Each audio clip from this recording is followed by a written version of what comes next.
Is that acceptable? He hasn't done anything other than enlarge it. I'm quite shocked at that. I don't know, I don't get it. Well, that's copying. It's impossible to come up with something that is completely unique. Nothing is original these days. Good artists copy, great artists steal.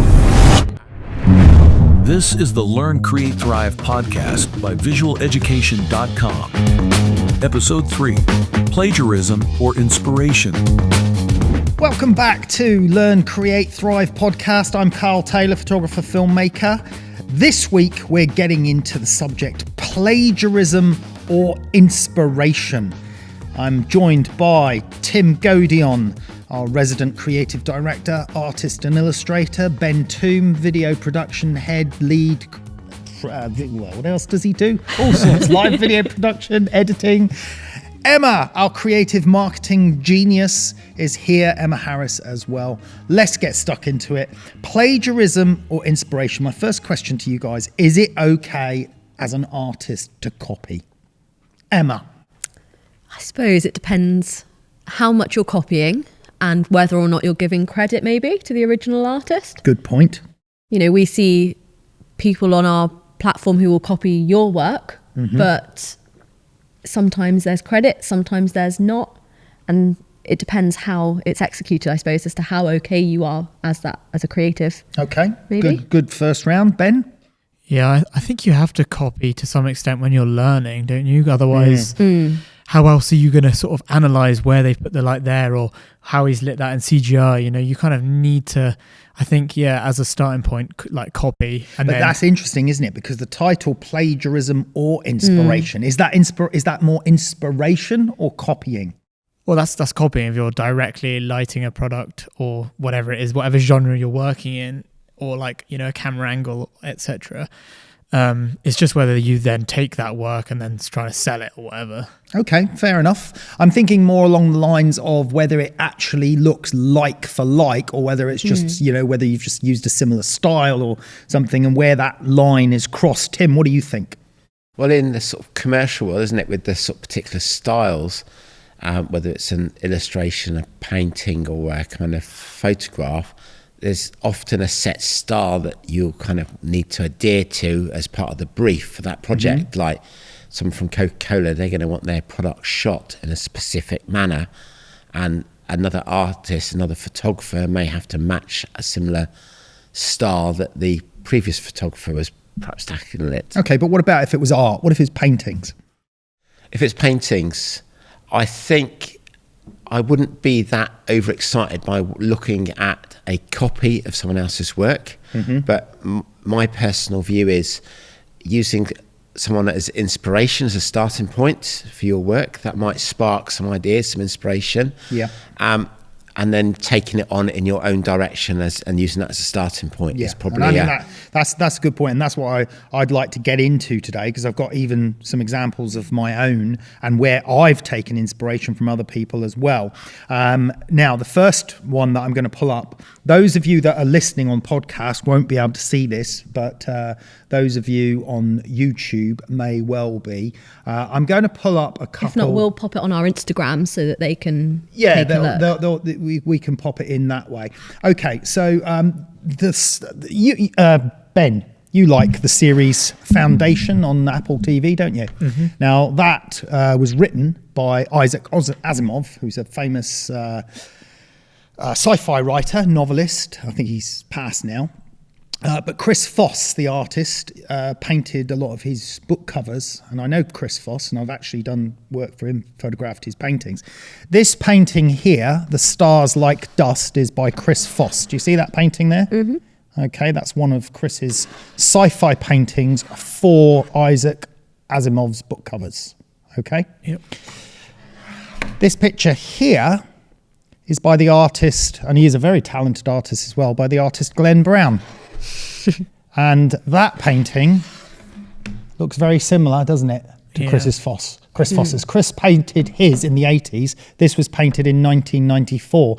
That painting went on to sell for about $5 million, not by Glenn Brown, the artist himself. It was sold to someone else, but it eventually sold for $5 million. But to me, that's not inspiration. That's a direct copy. Yeah. There is absolutely no argument in my book when you see those two side by side. I mean, just look at that, Emma. The original, 1986, and that one. Now, even Glenn Brown says on his website there, I think, I'm not even sure if Glenn Brown's still alive, but even he says copied from Asteroid Hunters by Chris Foss. And, you know, when you see the two side by side, but what's the justification for copying it to that degree where it's literally almost like a trace of it repainted exactly? I don't know. I don't get it. Especially when you're selling it then commercially, whether he sold it for that much or not, it's obviously got out there. No, but he did sell it. He sold it. He did sell it, and then it sold later because Glenn Brown, as a famous artist, his work had, you know, a reputation to it, and it did sell for, I think, $5 million many years later. But aside from that, how and why can he be justified making a direct copy? I don't even think it's quite as good as Chris Foss's original, but it's almost identical. It is just that why, isn't it? Like sort of Ben said earlier, if you're learning a skill, you know, we encourage people to copy the classes, like art classes, photography classes, whatever they may be, to learn. But yeah, creating work when you could be making original artwork, but you're copying, there's a question there. As an artist, Tim, what's your thoughts on that? I'm quite shocked at that. I hadn't seen that one before. Right. But I think, like, when I was a student, when I was at art college, one of the first books I had which kind of got me into art was a book called Dream Makers, and it was a series of fantasy art illustrators and artists, and Chris Foss was one of the artists that featured in that book, and his work was one of the reasons that I became interested and set myself on a career of becoming a book cover artist from back when I was at school. Right. So the inspiration side there is quite exciting, like seeing other people's works, getting excited by it and thinking that's what I want to do. But blatantly copying it and then selling it off and passing it off as your own is something I'd feel very uncomfortable with. And I was surprised because Glenn Brown, as an established artist, has got a lot of unique and original ideas, but apparently he's also copied other works as well. So I just don't understand. I don't understand the logic. So maybe that's his thing, and maybe like some people are very famous art forgers because they can copy the great, and that's kind of a science behind it where they're trying to trick the establishment into believing that. I don't think he was in this case at all. Is this his thing though, like recreating famous artworks? No. I mean, he does do his own original pieces. He's got a huge collection of various art. Okay, another example, and we'll put links to these images in if you're just listening to this. Another example here, and this is interesting because this person has also essentially copied someone's original photographs, or actually their posts from Instagram, and then he turned them just into blow up pictures of the original Instagram posts as art, if you like, and then he was selling them. I think they were being sold for $50,000 a piece, and he sold all of them, and they are actually just someone else's Instagram posts, different people's random Instagram posts that he thought whatever looked interesting. Had they given permission then, or was it just? Nope. There they are. Bizarre. There's the exhibition with them in a gallery, and they are literally just blown up versions that have been. What's the software? I think they probably use the software to interpolate them, enlarge them, and sold it as art.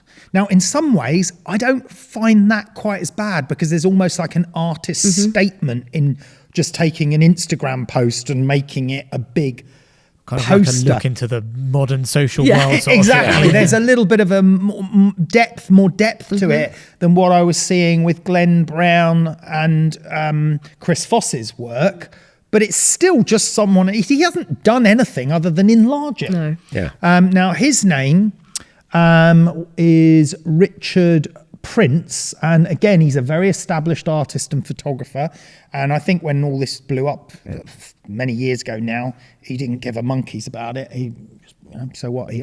That was his thing. But as I said, I'm not even quite as puzzled or bothered by that instance as I was by the Chris Foss and Glenn Brown one. But the other one, though, is it more of like a homage? Is it like a, because he's such a big fan, he wanted to see how he could best recreate his work, and then he thought, I don't know if they were both alive. Well, was the original one, the painter of the original one, still alive when he sold that one? It was. So it wasn't Chris even like alive. Yeah. after he died, he then sort of, you know, tried to recreate it as best he could to then get it out into the world again, or I don't know. I mean, what the reasons are, but I find it puzzling. Now, you mentioned earlier that we have photographers, students, even on our platform, that use my work as inspiration. I mean, that I can understand, because a lot of the work we produce is as classes, so therefore sometimes they just try and replicate the classes. But what I find a little bit discouraging is that then often they then post them on their own portfolio websites as if it's their own original work. And I've had people email me and say, oh, have you seen this website? They've got 6 photos that look similar to yours. It's almost like the same angle, the same thing. And I said, okay, it's probably because they've used that as a, you know, they've undertaken one of our classes and followed it through. They liked the final result and then they used it. But I don't know, I would feel a little bit sort of, personally, I would not really want to post it in that sense. Do you not think it's all right to put it on like their portfolio? If they've kind of shot it, they've learnt the lighting, they then can take that lighting going forward if they did a client job, which would be then a different bottle, for example, and then they can apply that, they can show that they can do it. So they're not actually making money directly from that photo that, you know, they've obviously copied the lighting from you, but they've learnt the skills. I totally agree with you, but they should give credit. Yeah. And the reason I say that is I completely blatantly ripped off Josh Caldwell's photo of he did a Chanel blue perfume in a crater, and I loved the shot so much I thought I want to just test how that is done. And I did mine a little bit different with a different fragrance, and I underlit it, so I did a few things differently. And I spoke to Josh about this, and I've got it now on my website. It says original idea and creation by Josh Caldwell in the corner of my picture, and it says that on my picture. But the ones that have copied others' work or my work, whatever, I don't see that credit or that notification. I guess if you're a photographer, you know, and you're trying to get... I am a photographer. I mean, you know, if the person that's copied, you know, your work, so... You're not going to want to put like where you learned or how you learned it, are you? Maybe, but I've got no problem putting Josh's name in the corner of my picture, and he's a fantastic still life photographer. There's another one that we did as you'll remember filming it, that we did on the Chanel sublimage with the water splash. Now there's another photographer, Darren Haddad, who originally shot that, something very similar. And I just really loved the bottle and I liked the water splash, but I thought I could actually do it better. So what I wanted to do was do it better. And in that class that we produced, I gave full credit to Darren. I said, this is Darren's original shot and this is what he did. And I've sketched it out again and how I'm going to do it. And then we just went out and we tried to replicate and do it and filmed it and everything else. But we gave full credit to Darren at the beginning of the class so that people were aware it wasn't actually our idea. The concept behind it wasn't our idea. And, you know, obviously I've got a huge amount of my work that's all original concept and original ideas. I've got some work where there's partial ideas from other places coming into it. I think that's acceptable, isn't it, Tim, when you mix partial ideas from different places? Well, I think it is, and I think nowadays there's so many millions of images out there that it's impossible to really come up with something that is completely unique, isn't it, nowadays? Yeah. So as an artist, whether you're a painter, illustrator, filmmaker, 3D, photographer, you're looking to come up with your own creative ideas and your own inspiration and develop your own kind of style. Yes, really is the bottom line, isn't it? But you're all the time being bombarded with, when you're watching the TV, whether you're listening to music or chat shows, etc., like podcasts and that, might be things that get mentioned that just stick in your mind, and you might be consciously copying that or almost subconsciously, do you know what I mean, from that, and taking all these little sparks of inspiration from several different things, and I think that's that come in, and then you develop it. And I know, like with painting, and I teach quite a lot of painting to small groups of people in sort of workshops, and I always find and I often do it where I actually paint the same. We all do the same picture for the same class. I paint it in front of them step by step. They all copy me, and that's the whole idea of the class. But at the end, we have 12 completely different paintings, and everyone in the class is always amazed at how different. Unless the you're 12 Chris pictures look. Foss and Glenn Brown. Yeah, but I think with that, he's actually gone out of his way to make it look like a Chris Foss painting. He used slightly different colours here and there. Yeah. But yeah, I mean, I agree. And I think, you know, Ben, you'll recognise this from films as a film buff as well. You see many ideas that are similar in movie after movie, whether it's the big tacky explosion as a bunch of people are walking away, or similar scenes or the same sort of thing happening, but it's in a completely different film. Yeah, well, that's what, like, going back, nothing is like original these days, is it? Everything is kind of like an adaptation of something else. Yes. Really, like, Yeah. you know, if you're like, I don't know, in a band or whatever, and you're going to be heavily influenced by things you like as well, you know, you're going to be listening and you're going to be probably replicating similar stuff to the band that you listen to. But then, you know, you might have a different singer who sounds completely different, and then that would meet a different audience. Or, you know, like some people might like the original band that you like, but not like your band because the vocals are different or the drums are different, you know. I forgot about music. It's a good point. Music's heavily plagiarised. Noel Gallagher has openly admitted a number of times, I just nicked that bit and that chord from that song. I like that. I just stole it. Put it I mean, in there's mine. been so many high-profile cases, hasn't there, with like Ed Sheeran and that having to go to court to argue that things are original and what have you. Emma, in marketing for a creative company, do marketeers nick each other's ideas? Oh, 100%. I mean, I suppose though, at the moment, there's a lot of trends. So it's people are sort of nicking the same idea but calling it a trend, and I think that kind of works. Right. Those trends are often done, aren't they, just to fit in with the algorithms They as are, well on the 100%. social platforms, because that's what's popular. So it's and one thing I found, because we've just been doing some art history classes now that I've just been writing and videoing, and throughout history, a lot of artists have copied artists that have come before them.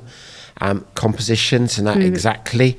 Pablo Picasso famously quoted that good artists copy, great artists steal. And I think, like, if you look at some of his abstract sort of later work, that's very much based on sort of African style sculptures and wood carvings and that, the sort of blocky forms and that, the faces. And that, so you can see where that initial spark of inspiration has come, even on the greatest of artists. Okay. There. What about then artists, that is painters with paint brushes, copying photographers' pictures? Got him. That's it. He said, I've done that. Well, like, I guess if someone's photographing painting animals, you're going to go on Google, type in elephant, you know, find a photo of an elephant and then paint it, but it's going to look nothing like that photo, isn't it? Well, you say it's so abstract, isn't it? You say that. Okay, Tim, let's have your opinion on this. This is the Instagram feed is Zmotion, follower Jingna Zhang. She does some amazing portrait work. She had a court case that she originally lost and then she won on appeal. I'll just show you quickly, Emma. On the right is her photograph. On the right is her photograph, and on the left is an artist who painted it, claimed it as his own original work and won a big prize in a competition with it, gave her no credit whatsoever. It's literally her image just flipped, isn't it? I think when it's indistinguishable, no. You know, this so looks the same. This looks just like the same. So is that acceptable that the photographer came up with the concept, the idea, the dress, the makeup, the hairstyling, all of the coloration and the lighting, and then an artist just comes along, paints it, gives no credit from where the image came from or no explanation as to, you know, and then someone in a gallery who's seeing that artist's work is thinking, Well, yeah, maybe it's amazing painting techniques as well, but they're also giving the artist credit for some originality, for the concept. So that's where the issue is. Exactly, and that's what I find a problem. The skill in the craft of doing the painting is there, yes, and the technique, and that's admirable. But the copying of the concept without, like you said originally, a credit back to the artist or saying, "Are you okay with me copying your work?" He didn't ask permission. He put it up as his own work. He won a prize and a money prize as well. And she took him to court. She lost the first round. The judge ruled that, art is art, photography's. But then on appeal, she won damages. Now, I've had painter artists, contact me and said, I really love that picture, so-and-so on your website. Can I have permission to paint it? And I've usually said yes, especially if it's not for commercial purposes. And I said, as long as you can just put a credit of where the original idea of the picture came from. And as I understand, that's what they've always done. But that seems wrong to me, with her work there. Yeah, I would agree that's not something I'd be comfortable with. I often work from photographs. I'd usually try and go out and shoot my own photograph. I might be inspired by someone else's work, but if I was painting a person, I'd try and find a model, shoot that person might not be a great photograph, but just get a series of snapshots as a starting point. But unless it was just something for your own personal development as an artist, where you're copying a photo because you're just doing it of an evening. But if you're painting something to go on and start promoting, putting in your portfolio, putting up in a gallery, and it's a blatant copy of someone else's original work without a credit being given back to that, the person that came up with the concept in the first place, that's something I'd be awkward with. But using that initial picture or photograph that caught your eye as a starting point for inspiration for something that you're going to create yourself, if you're going to change it round, switch it up and go and then do the legwork yourself to create something based on that, that's something I think is probably I'm okay with, as long as there's enough of differentiation between that and the original. It's such a grey area though, because say if you paint something that thousands of people have painted, like I don't know, sunflowers in a vase or something like that, then they're all going to look like so similar. And there's not, is there one person that originally created that concept of painting sunflowers in a vase? Well, I think that's the thing. Was it Picasso? And now you have to say like inspiration from Picasso. Well, that's the thing. You can't start crediting every image you see on Pinterest when you're looking for ideas and all of that, isn't it? I'm sure a caveman probably painted like a flower on a wall, but you can't really credit that from the very beginning, whereas it's just been been years ago. The thing that amazes me though, especially with that example there with the portrait painting, is how people think they're actually going to get away with it in today's modern society, because she's got so many followers. What's she got? 132,000 followers on Instagram alone. How did that artist think he wasn't going to get spotted? Because I get people email me all the time saying, I've seen your picture on someone else's website, or I've seen one very similar. So it's almost people are doing the work for you. Do you remember someone used your face on that website? Head off, didn't they? Well, they used your face. And someone was like, is Karl endorsing this? And we were like, no, we've never heard of that company before. Video, and then we contacted the Russian them. one. But we contacted them, and the next day they'd put someone else's head on your head, but kept your body leaning against a camera. And we were like, how do they think they could get away they with used it? my picture originally as if I was endorsing this particular product or service, and then they changed my head, cut someone else's head and stuck it on top of mine, but it was still our... We were just like... But like they thought they could get away with that with you being a generally well-known person in the industry. Also, just like reverse Google image search, you can pretty much find anything. That would have come up, I would imagine. Put an image into Google now as a reverse image search, can't you? And you can find your photos everywhere if you're a photographer or a painter, I guess, if it's similar. You can use services as well, copyright services that will do it for you and scour even more. But there was that case, we had a video online and they took my voice out, didn't they? And they replaced it with a Russian dub. Endorsing some other service. It was me in the video talking, but I was speaking Russian, which I obviously don't speak. Меня зовут Конор Макдэвид. Я создатель сервиса «Фотомания». But again, in all of those cases, someone contacted us and said, oh, I've seen this, I've seen that, and boom, boom, boom.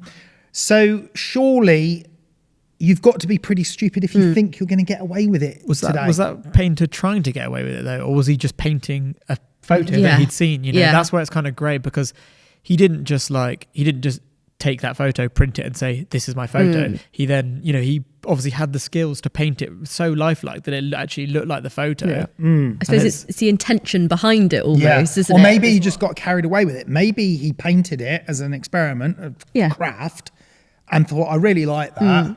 And then a competition came up that he could enter, and then he thought, oh, I'll enter it.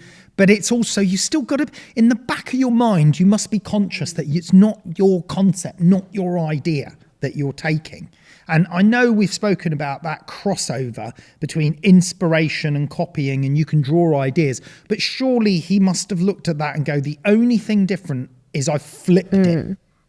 You know, I've used a reverse mirror image version of it, but he knew it wasn't his work. Like, that's the thing. I guess it's hard with painting and photography, isn't it? Like, if it was there was a painting, I suppose, that we just looked at that was an exact replica, but that was sort of, he was crediting it, the other dude as well. Yeah. Whereas with that, if he took that exact photo, relit it exactly the same, I suppose I don't know. I feel like when it's a painting from a photo, is it almost like more allowed or not? I kind of get what you're saying. I sort of feel it almost feels like it is, because as you said, Tim, you actually have to have... You're using that photo as a starting point. But you're actually having to do something. You're not taking a photo of a photo. No. You know, there's a process involved. Yeah. But I still feel that they should be giving some credit to the source idea, the source inspiration. And obviously the courts in the end agreed, because she got the what do you call it, the libel, I suppose payment, or it whatever. all comes down to making money from it, doesn't it? And how much of that money that someone will get out of the final sale of that thing is down to skill, or is down to the concept. Like, do people like that because it's a beautifully lit shot and blah blah blah blah blah, even if they've painted it, or is it just because of the skill of that artist? And that's where the grey area comes in. Let me read this from Jinga, I don't know if I pronounce her name, Jinga Zhang. Let me read this, what she wrote. I won my appeal. The Luxembourg court has finally ruled that Jeff Dishberg infringed upon my copyright when he used my work without consent. Using a different medium was irrelevant. My work being available online was irrelevant. Consent was necessary. This win means a lot, not just for me, but also for artists and photographers everywhere. It's a reminder that copyright protects individuals from those that try to profit off our work without consent. It reaffirms that our work being online doesn't mean we give up our rights. For 2 years, I've been harassed for fighting this case because of my gender, my race, my being a photographer. My home address was doxed. I was told they'd put me in jail, that I'd kill myself soon. I'd lost out on work because of the way it ate away at me, but I didn't want to give up on this. So, you know, she's gone through 2 years of torment over this, losing the first original court case to then finally be vindicated and you know, win it on appeal. But you know, this took a mental strain on her. Yeah. So you know, I think we can't forget that as well. All over just someone deciding to copy a picture. But again, it goes back to the profit, doesn't it? Because it's like, I see this, like, I knit a lot, which I know is completely different. But when you buy a pattern online, even though you're spending money to buy a pattern for a jumper, it always says in the print at the bottom, this is for personal, like, to make a jumper for yourself, but not to sell.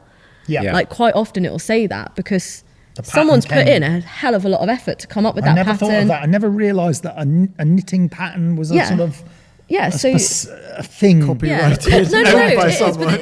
You know, obviously they probably wouldn't check up on it, but you know, if I buy that pattern to make that certain beanie with whatever pattern is in it, right? A lot of the time, it says not for commercial resale, just for use to make one for yourself and your friends, because it's that effort that went into it originally, which is really blooming hard work. Yeah. That you're then profiting off, and it's kind of similar. So they're saying it not for commercial sale, and it's interesting because this topic, plagiarism or inspiration, that we're talking about today, it goes a little bit like towards our first podcast about AI, which essentially AI has been plagiarizing photographers and artists' work all over the world. Because if you say to AI, create me a Van Gogh Starry Night looking style image, but of this, it can do it. Yeah. But it's using that artist's work as the base. They've even proved this because they've said, can you do such and such an artist signature in the corner? Yeah. And it can replicate the artist signature. The AI engines that are generating the artwork have obviously been looking at these artists' works because they can replicate the signatures identically. And interestingly, AI, we know, can replicate the style of a certain photographer. You can feed a certain photographer artist's work into the AI for it to then output something on that style.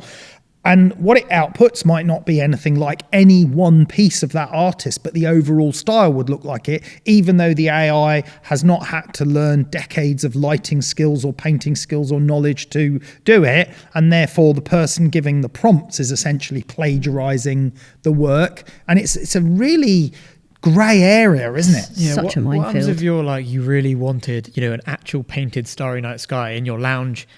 Obviously you can't get Van Gogh to do that. You can't afford the painting, afford the original. but you could, could buy commission, or you could commission someone to then paint that for you. Yes, maybe you can buy a legitimate print of it. But if you wanted like on a canvas, the actual paint, is that like if someone then did that, but they didn't put their signature and claim that it was there, but they just I guess a bit similar to that first example you had. Well, yeah, people make copies, replicas of the Mona Lisa, don't they? Or I suppose if someone said to you, like, I want a photograph of me taken in that exact style of this other photographer, this exact same concept, blah, blah, blah. Go and see them. Yeah, but that's the thing. Like, some photographers might be like, yeah, I'll do that. That's fine. I'm doing it. It's new. It's a different model. But some photographers might be like, no, I can't steal that exact idea. And it is a grey area. Yeah, it is. I mean, I suppose you're right in some respects. We did do you remember the live show that we did with Sophie, the model, and I did the lighting in that Parisian Harcourt studio style, the Hollywood spotlight style. Yeah. Now, Harcourt Studios in Paris do that style on famous French actors and musicians, and normal people as well can get them done. I can't say that it's their original style. They're essentially replicating something from the 1930s and 40s from the Hollywood starlets style of just theatre lights, essentially, on the person. And then when I did that live show, that's not normally my style of lighting, but I wanted to show people how it was done and how you use a certain type of Fresnel lighting to do it. And we replicated a very similar Harcourt style lighting. So I was taking inspiration from them. They were taking inspiration from the Hollywood starlet black and white type of... So is that crossing the line? Yeah, I suppose like Rembrandt lighting, which is used across everything, isn't it? Yeah, but that's lighting within a painting even. Yeah. That's a single box window, isn't it, up at top left? But you're still applying your own creativity to it. You're using that as a starting point, aren't you? Like whether you're using Rembrandt style lighting, you've seen an example of a single source lighting setup, something that you really like the style. You're maybe using more of a kind of high fashion, kind of harder light source.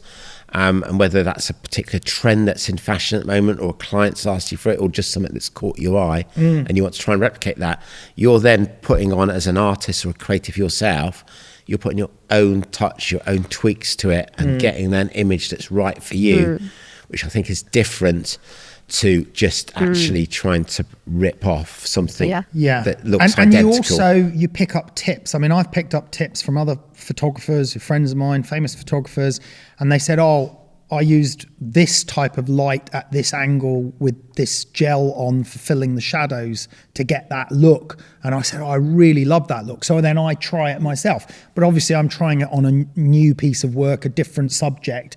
But I guess I am still trying something they suggested. But then that's learning, isn't it? You learn. You might, as an artist, as a painter, you might try a particular brush technique that another artist has known for or something. I mean, that's a good point, isn't it? Because there is only, there's a number of methods that you use the brush in, and the first person that worked out to use the brush that way cannot copyright that method of doing square edge style brush marks. Do you know what I mean? Because you'd only have a handful of artists in the world, wouldn't you, at the end of the day? Whereas, and it's quite interesting nowadays with like all the algorithms and that, with things like Pinterest and Google Images, when you start drilling down and searching for a particular type of image, or even easier than that, if you just click that you like something, then Google starts showing you more images very similar to the one that you've just liked, without you even needing to try and put a particular phrase in there. So it's already pigeonholing what you see into the same style, same genre. And it's quite amazing at how many hundreds or thousands of images and artists have got a very similar look and style when you're taking it on globally from that aspect. So, and we get that in film as well, don't we, Ben? Like styles of editing, styles of cuts and frame rates and lighting. Yeah, exactly. I wonder if there should be like some sort of, I don't know, AI system in place that everyone uploads their work to, and then, you know, there's a limit, there's a sort of like grade that it has to be different, you know. So because you know that originality badge.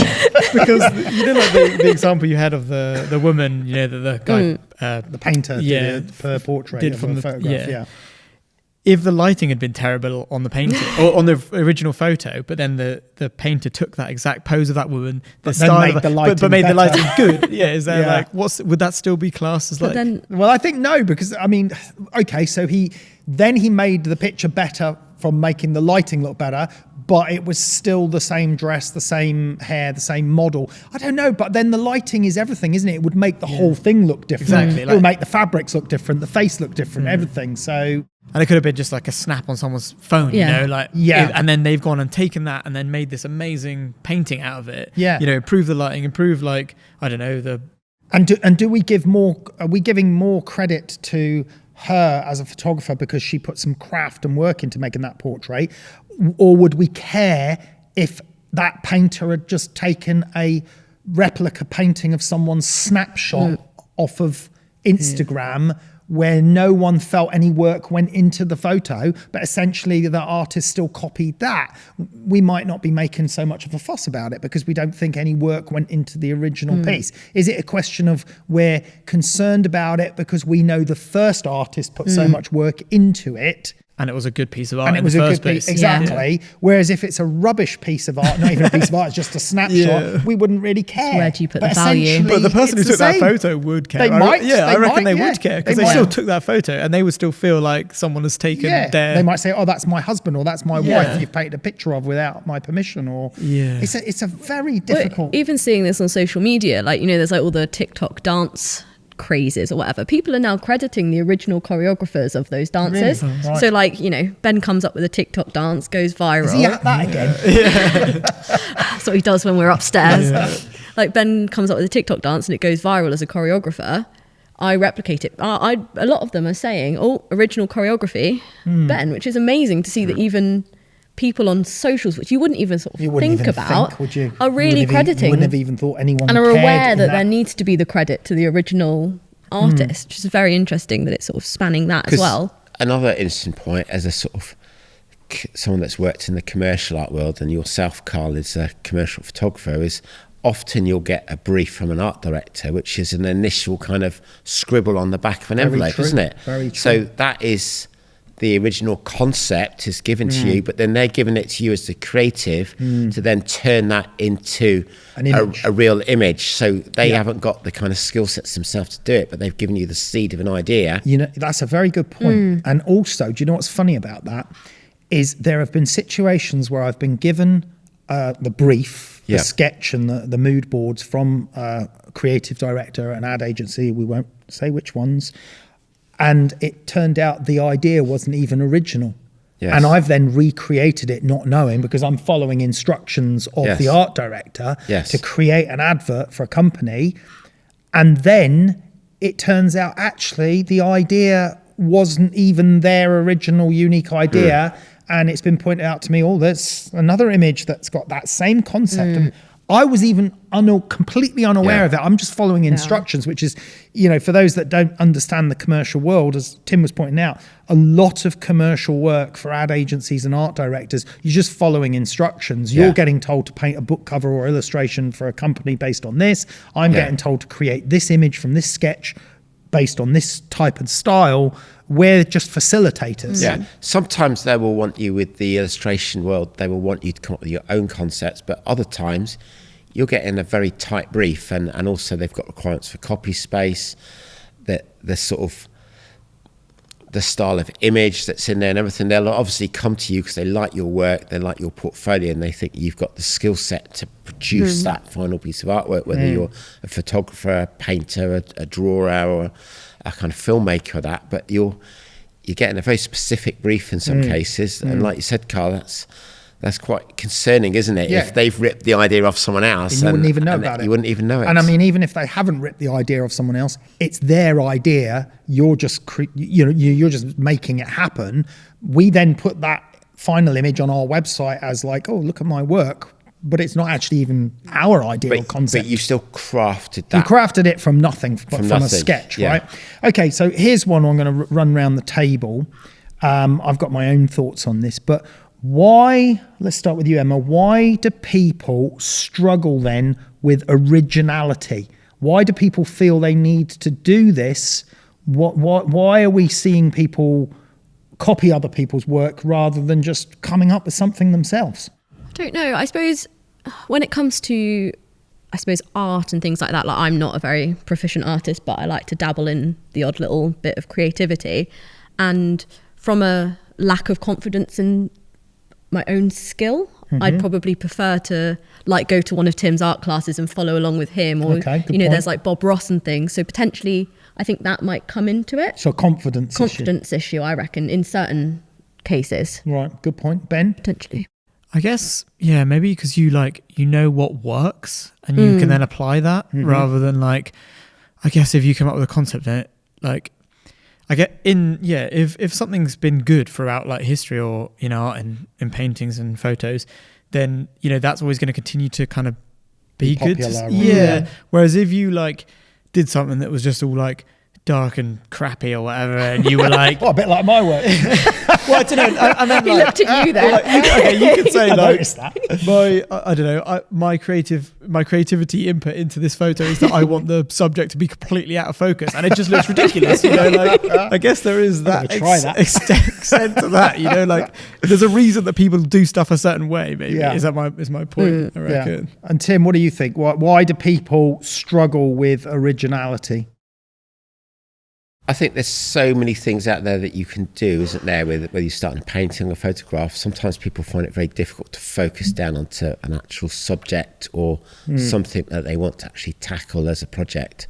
So it's that kind of, I suppose, creative block kind of thing, isn't it? It's like seeing something you like, say, I like that image, be really interesting just to copy that or replicate it or do something similar. It's a starting point of an idea, isn't it? It is. I mean, I think my thoughts, your point was confidence. Your point was sort of more to do with kind of like a correct way of doing things. Yeah. Doing you know what's good. And both of those are linked to my thought, which is they have a fear of failure. Because I think a lot of artists worry so much about creating and it not working or it not working out and feeling it's a failure that they sometimes don't even do it or attempt it, which is obviously a huge mistake, and that's a topic for another show. But it's that fear of failure that makes them think, well, if I use that as a starting point, which I know everyone seems to like, or if I copy that because everyone likes that, if I can make it like that, then that means they'll like mine as well. Yeah. But that isn't creativity. That's not originality. That's not creative ideas. You look at the work of Salvador Dali with the melting clocks and all the crazy ideas of some of those creatures and figures. With that is totally out there, bonkers mad originality. And obviously many people have tried to copy it. Even that artist Glenn Brown, who did the copy on Chris Foss's, he's got some of his images very stylized on that look of Dali's. But does it then mean that someone like Salvador Dali, was he just so crazy that you're original because you're crazy creative? Well, you're buying into the persona and the brand of the artist, the individual, as much as the painting. And I think that's the case in a lot of art in the art world, and probably the photography. when you move away from just sort of pure commercial photography, we're just paying someone to do the job. I suppose it's even the same with that, is a lot of your clients, Karl, you work with because they like you or they're confident that you can deliver the job. So, and with artists, you're building up a brand and a career over a number of years with your work and your ideas, and that's what people are buying into. It's the personality as much as the final piece of work that you're looking at. I think so. And I obviously, this has come up before, is that companies like working with good people as well. So there's that much into it as well. But I also think that some of the very best artists and the ones that become known are also maybe some of the most creative. Now, I could be completely wrong about this because I'm not in the art world, but like Banksy, is his work quite original? Is Damien Hirst's work quite original? Like his diamond skull, his shark cut in half. Is it because those are so original and so unique that he's become so famous and so popular? Or did he copy those from it? I don't think so. I don't know. I'm not that, No, I think you're correct there. I think there's an originality, and also there's sometimes a bit of a pushback from the general public at some of these artists that get their work that suddenly come to fame, where they might not be painting a picture in the traditional sense that you kind of are taught art in, perhaps at school. So they're doing something that's quite shocking, quite new, or almost minimal effort. Sometimes it can be seen. Do you know what I mean? Yeah. But it's still a clever idea, and it gets a talking point and a point for discussion. And I think that's really important that those kind of artists are out there. And it also, I think it's got a big benefit for sort of society on a more sort of philosophical And what level. about someone like Pollock's work, where he's just throwing paint in drips and dribbles all over a canvas, on the floor or on the wall, and it literally could be considered to be just a mess of paint, but yet it's still beautiful. It could be considered just be a mess of paint, but like you said there, it looks beautiful to look at. So that's the thing. At the end of the day, that's what you're doing as an artist. And a lot of the time through the history of art, and it's the same almost with music as well. It goes through stages and phases, and it's the fact that it's something new and something fresh, and historically, like at the point that Jackson Pollock started doing those pictures, it's completely different to what was coming before it. Do you know what I mean? It's like the pop art of Andy Warhol and that. It's something, it's not necessarily a massively difficult technique to do, but it's just the fact that he's taking like popular culture and turning it into these very stylized flat color screen prints and making a statement with that and a sort of talking point and a discussion. It's got to be some element of right place, right time, though. Do you not think? Because like a kid could have just splashed some paint, but no one was going to buy it. Like you've got to be. It's about everything around it, though, isn't it? Yeah, You're not just random, investing in the final product. It's everything that goes into absolutely, it. yeah. I mean, an unknown could have recreated something spectacular, but because they're unknown, and that's the problem with the art world this day and age as well, is it's not about the originality. It's about who the artist is and the marketing around it. Yeah, and like, people are buying art just as an investment. There's many people doing amazing graffiti on every city street, but Banksy's marketing it well. He markets it well. He's got a good team and the whole secret. Exactly. Who is he? If he was we knew who it was and everything, no one would give a damn about it. But because it's maybe it is you, we don't know. I know what you mean. It's the whole thing around it. And it comes back to, isn't it, that people are buying into the artist, the persona, and the story behind that person as much as the actual artwork. One of my favourite artists is Petrus van Schendel, and he paints these night scenes of these old markets under candlelight, and it's the lighting of it that I really like. I wouldn't say it's particularly original because other artists have done similar stuff during that period in the, I think, 1700s, but it's just something about his particular style on it as well. I think it's his lighting, the way he handles lighting in the paintings, that I really resonate towards it. But going back to the original point, why do people struggle with originality? I think that many people fear failure, and rather than try something original which they think could end in disaster, they, because of lack of confidence, that they decide to just replicate something that they know someone else has already said is good. And that I find annoying. I find it annoying. It's almost like you're just you're too weak and you're too scared to just give it a go. And I think the problem is a lot of these artists, especially, I don't know, smaller artists, like I've seen this with people that I follow online, and they're creating these gorgeous art prints and things that they're selling, you know, small one-person business. And then you get your online retailers who are ripping it off pretty like for like. But that artist, they don't have the budgets behind them to fight your big retailers. Yeah. And I think some artists just give up on that. They're like, there is actually no point because I can't make that money from what I'm doing because I must admit, people with budgets. Now I'm feeling guilty because I have got a painting at home and it looks like a Picasso style. It's literally, I think it even was called Picasso style. And I really love the colours in it. I really love the shapes in it. Yeah. But it's literally like a Picasso style. But I can never afford a Picasso. No. But it is an original painting in that someone's actually painted it. It's got the canvas. I'm sure Picasso won't mind. No. Well, no, but it's a Picasso. It's definitely a Picasso style, you know. But that's the thing nowadays. I think every style and everything has been done, and I think it's the same with music. I used to do quite a lot of work with a big music producer.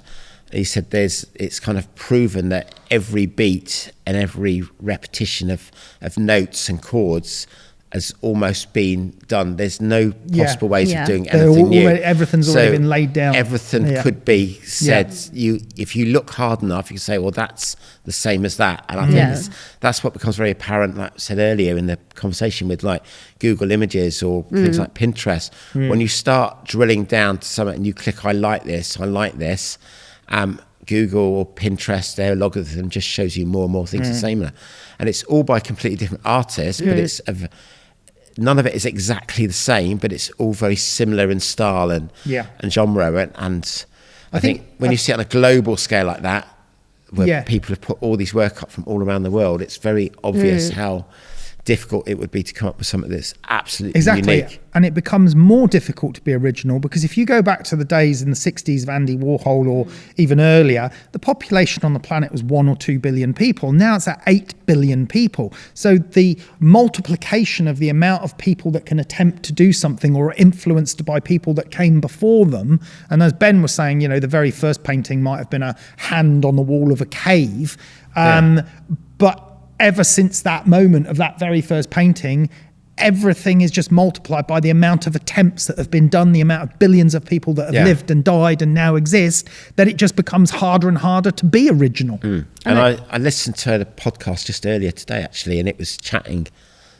a little bit about that point, about how that there's so many millions of books that have already been written globally. There's so many pictures, imagery that's already been created.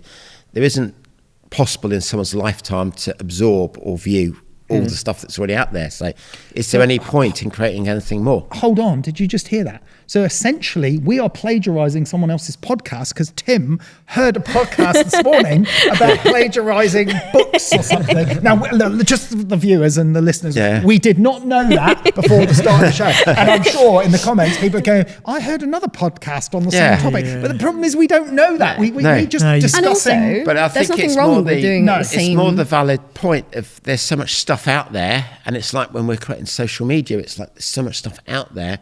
How do you create something that's new, that's fresh? It's kind of impossible. There's stuff that's right in front of you as well. Like the one that I really like is like Pocahontas, you know, the old Disney movie. Avatar is almost an exact replica of that, but no one even like considers that. It's the exact story, you know, like. Oh, is it? Yeah, pretty much. And like Clueless is an adaptation of Jane Austen's Emma. Like, you know, it's like just a chick flick that's based completely off of an old book. Then you have like parodies. What's a parody and what's a copy? And in the film industry today, they're becoming so lazy and worried about profits. They're just making reboots of films that were made already. It's like, you know, they've made Batman, how many reiterations of Batman, how many reiterations of Spider-Man, and you know, they'll probably make a reiteration of the very first Matrix 1 at some point, because but probably not in that case, but there are so many films that are just reboot series, which just seems so lazy. Yeah, Jungle Book had two separate ones came out at the same time. So it's not just your average artist doing it; it's these big multi-million-dollar studios as well. But then, if you're a Spider-Man fan, watching just one Spider-Man movie for the rest of your life is limited. What we're talking about here is not necessarily just the sequel or the follow-on. It's actually taking the whole thing and making a brand new version of what came before. But there's normally either more technology put into it. So there's a differentiation between the first version and the second version. Let's make Star Wars again. And it's bringing it to a new generation, isn't it? Like, you know, my little cousins watch the old Star Wars and they're like, what is this? It just looks ridiculous, you know? It looks so old school. Like, I'm going to have a word with your cousin. You know, like I watched the first Jaws the other day. I'd never seen it before. And I was like... It was like, not remade yet. But I understand that if you're a youngster now looking at that who's used to the normal CGI and things, you'd be like, what is that? Plastic shark coming out, not moving, just like whatever. So they're sort of, that's remaking it potentially for a new generation rather than like you said, copying. The technology and I guess the costume and the way the scripts are written and stuff. Like, because I used to love that not the original Batman, the Batman with George Clooney and Arnold Schwarzenegger and Uma Thurman. But then now, you know, there's obviously the Dark Knights and they're just like incredible. You know, they would if no one ever, you know, copied stuff or remade stuff, you know, then that wouldn't exist. So, but then if they're so highly regarded, no one thinks, oh, Dark Knight, what a rip-off, you know, even though it's the same. And like most TV series, everything now has come up from books, doesn't it? All the Hunger Games were originally books. Like, you've got 3 versions of Pride and Prejudice out there. You've got all of this. I mean, I watched there's a film where The Crawdads Sing, which apparently was a famous book. And I've never read the book, but I really enjoyed the film. And I would never have read the book. No. But I suppose when it is a film from a book, you know it's a film from a book because it says it at the start of the film. Adaptation rather than and a copy. The same with Lord of the Rings. You know, I did read those books, and when those films came out, I was worried they weren't going to match the book, but they matched the books really, really well. But anyway, we could go on and round in circles, and we're not going to go much further with this. I think we've sort of dug into it. So anyway, thank you, listeners and viewers, on this particular episode on plagiarism or inspiration. This is the Learn, Create, Thrive podcast. We'll see you next time. This was the Learn, Create, Thrive podcast, hosted by visualeducation.com.